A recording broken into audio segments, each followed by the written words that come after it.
La journée nationale de lutte contre la corruption, une conférence publique est donc venue marquer l'événement. Elle a été animée par le président de l'Observatoire de lutte contre la corruption, Jean-Baptiste Elias, et Alidou Koussé, l'inspecteur général d'État. Les échanges ont permis de faire un état des lieux de la lutte contre la corruption plus de 4 années après l'avènement du régime du changement. Et cette conférence publique qui s'est déroulée à la direction générale des impôts et des domaines avait pour thème « Approche novatrice pour une meilleure implication citoyenne ». Les détails avec Herman Agnambossou. Lutte contre la corruption, quelles approches novatrices pour une meilleure implication citoyenne, c'était le thème retenu cette année 2010 à l'occasion de la 5e édition de la journée consacrée à la lutte contre ce phénomène qui, loin de regresser, prend chaque jour des proportions inquiétantes. Si les sanctions ne tombent pas au niveau administratif, au niveau judiciaire, c'est que quelque part la volonté politique n'est pas au rendez-vous. Et il est à prier les autorités politiques de notre pays pour que la volonté politique soit réellement au rendez-vous et que les sanctions puissent tomber, toutes choses qui vont faire baisser la corruption dans le pays.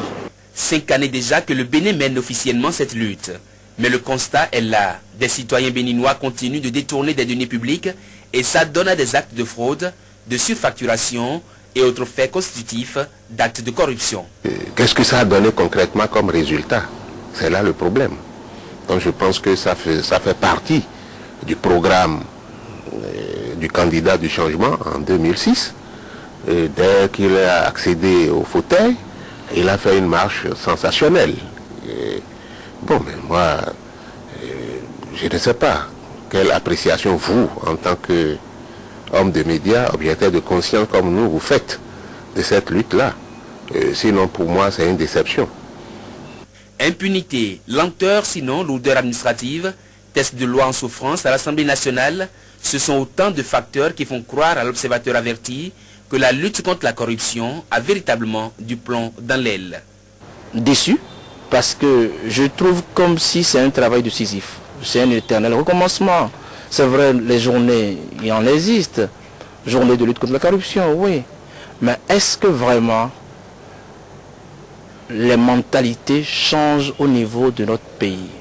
Si lutter contre la corruption reste indéniablement l'affaire de tous les citoyens du Bénin, il n'est pas moins vrai que l'absence de tests législatifs et de forces coercitives bloque les efforts fournis par tous les acteurs impliqués dans cette lutte. Mais eux, ils y croient fermement et n'entendent pas baisser les bras au regard des engagements pris par le Bénin de faire partie intégrante du concert des nations qui font de cette lutte leur cheval de bataille. Vous imaginez le président de la République qui a marché 10 km dans la ville de Cotonou contre la corruption et qui a souffert dans sa chair et dans sa peau? Non, je préfère dire qu'ils sont un peu occupés par d'autres considérations politiques ou d'autres préoccupations de la nation. Mais je voudrais prier le chef de l'État, le président de l'Assemblée nationale, qu'en dehors de toutes ces considérations et toutes ces préoccupations importantes, certes, de la nation, qu'il veuille bien penser également à la préoccupation de la loi anticorruption du Bénin, qui constitue une priorité aussi parce que à partir du 1er janvier, les évaluateurs vont peut-être arriver au Bénin et ce ne serait pas bien que nous puissions présenter une physionomie qui ne soit pas acceptable. Que de contributions apportées et d'observations faites au cours de cette conférence publique qui a eu le mérite de faire un bilan sommaire des efforts conjugués, ministère des Formes administratives, Observatoire de lutte contre la corruption et Inspection générale d'État dans le sens d'une action commune et sociale plus engagée contre le fléau de la corruption. Plus de 4 années donc après l'historique marche du président Boni Yayi contre la corruption et les différentes actions menées par le gouvernement du changement de concert avec certaines structures de lutte contre le fléau, les Béninois se prononcent aujourd'hui sur la situation et les interrogations sont nombreuses. Peut-on réellement lutter contre la corruption? La marche verte du président Boni Yayi a-t-elle eu quelque effet sur le phénomène? Que doit-on faire pour corriger les mauvais comportements liés à la corruption au Bénin? Les réponses à ces interrogations sont diverses et variées et les personnes interrogées sont au micro de Ulrich Gaba et de Din Tidjani. Si on peut lutter contre la corruption au Bénin, vous n'allez pas me forcer à répondre. Lutter contre la corruption, c'est pas évident. Tout ce qui se passe au pays, ça m'étonnerait fort. Parce que sincèrement, je ne peux rien dire. Je n'ai pas de commentaire là-dessus. Pardon? Pas de commentaire là-dessus, merci. C'est pas évident parce que aucune machine n'a été mise en place pour permettre vraiment de lutter contre la corruption. Vraiment, on ne peut pas lutter contre la corruption au Bénin.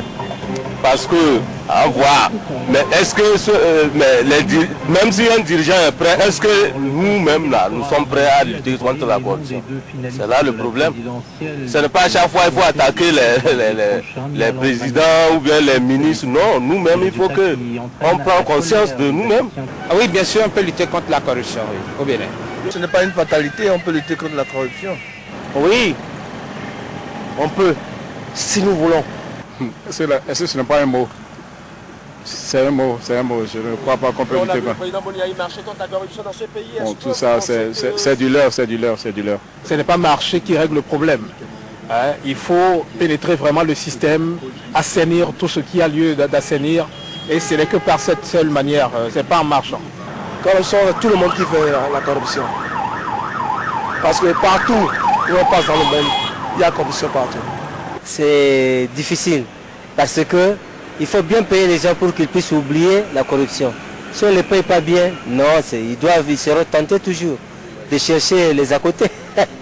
Ce qui est sûr, on finira un jour avec la corruption parce que, comme je l'ai dit, ce n'est pas une fatalité. Il y a quand même une amélioration parce que ce n'est pas comme avant. Ça a sensiblement diminué. On sait que ça ne va pas ce qui l'entoure dans le pays, on sait que dans les ministères, dans les directions, ce qui se passe, on le sait. Les gens ont marché, mais les gens ne sont pas prêts à lutter contre la corruption. Il reste beaucoup de choses à faire. C'est dans la mentalité, c'est dans la tête. Donc, il reste beaucoup de choses à faire. Il faut aller au fond des choses. Il faut commencer par la cellule familiale. Pour le faire, il va falloir repenser tout le système. Alors, ce sera une lutte de longue haleine. C'est Dieu seul qui peut nous sauver sur ça. Sinon, il n'y a pas. Qui va contrôler qui? Moi, je ne crois pas. C'est les sanctions, il faut sanctionner. Voilà, il faut sanctionner. Interrogé sur l'état des lieux de la lutte contre la corruption au Bénin, le président de l'ONG Alcré, Martin Assogba, estime que le pari est loin d'être gagné. Il est au micro d'Ulrich Gaba et de Juste Donrisson. On a tempêté, on a fait la marche verte, on a fait des discours pour nous dire qu'on veut lutter contre la corruption au Bénin. On a décrété une journée nationale de lutte contre la corruption au Bénin. Mais j'ai pu vous dire que ça n'a rien donné. Ça n'a rien donné. L'œuf n'était qu'un œuf stérile. Je veux vous dire que les fruits n'ont pas donné la promesse des fleurs. Parce qu'aujourd'hui, l'opacité est remarquable partout dans la gestion des affaires publiques. Les marchés publics aujourd'hui, on ne peut pas nous dire que tout se passe là-bas dans la transparence. Parce que quand je vais m'appesantir sur le mémorandum du ministre des Finances par rapport à l'affaire Sensad, où le ministre lui-même dit qu'il y a des entreprises qui ont été choisies, adjudicataires, avant même qu'on ne lance l'appel à candidature pour ces marchés-là. Lorsque il y a un certain nombre de points, au moins 7 points, sur l'affaire Sensad, qui n'ont pas été clarifiés jusqu'à aujourd'hui, lorsqu'on ne nous a jamais dit véritablement comment ça s'est passé, l'octroi de l'exonération à des entreprises dans l'affaire Sensad. Lorsque aujourd'hui, le député, l'honorable Yahweh Deou, il maintient mordicus qu'il y a eu surfacturation par rapport à l'achat des machines agricoles, lorsque les gens continuent pas à s'enrichir sur le dos des populations au niveau de la douane, lorsque dans l'administration, il y a toujours la corruption rampante et que des gens bénéficient de leur parrainage politique, lorsqu'on donne des marchés à des gens qui n'en ont pas droit, parce qu'on les remercie politiquement, parce qu'entre-temps, ils ont été chargés d'organiser tel ou tel meeting avec leurs propres sous, et que ce n'est pas le biais des marchés qu'on leur octroie sans qu'ils ne participent, ou quand on fait des simulacres de participation de ceux-là au marché public.